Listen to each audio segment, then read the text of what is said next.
Now that we've covered a few types of computer vision models, let's take a brief look at some common neural network architectures used. We'll see that some of the pre-trained models are built with these architectures.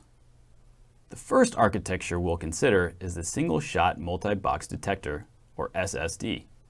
A lot of early detection models would run a classifier many times across an image. The classifier would perform a classification on an image subset, move over a few pixels, then perform another classification. This was incredibly slow.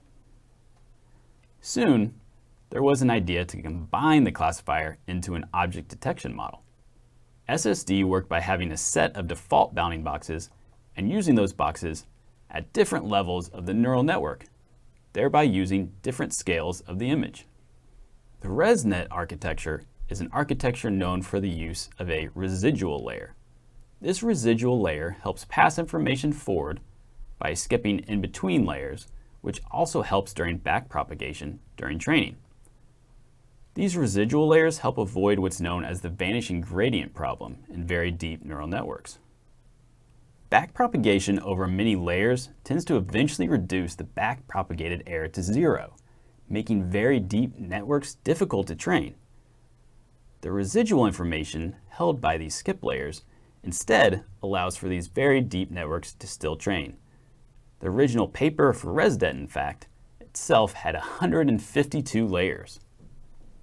MobileNet is an architecture designed originally in thinking of mobile devices, where there are less resources available. This architecture was significantly lighter and faster without the very significant drop-off in accuracy that similar small and fast architectures at the time had seen. This was a bit of a practice in using different types of convolutions to achieve improved efficiency, with the use of depthwise and one-by-one convolutions. Now, these go a little bit outside of the scope of this course, so I encourage you to head to the related link in the classroom if you want to dive deeper.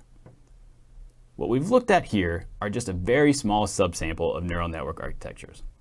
There are some more linked in the classroom as well, and many more getting made all the time.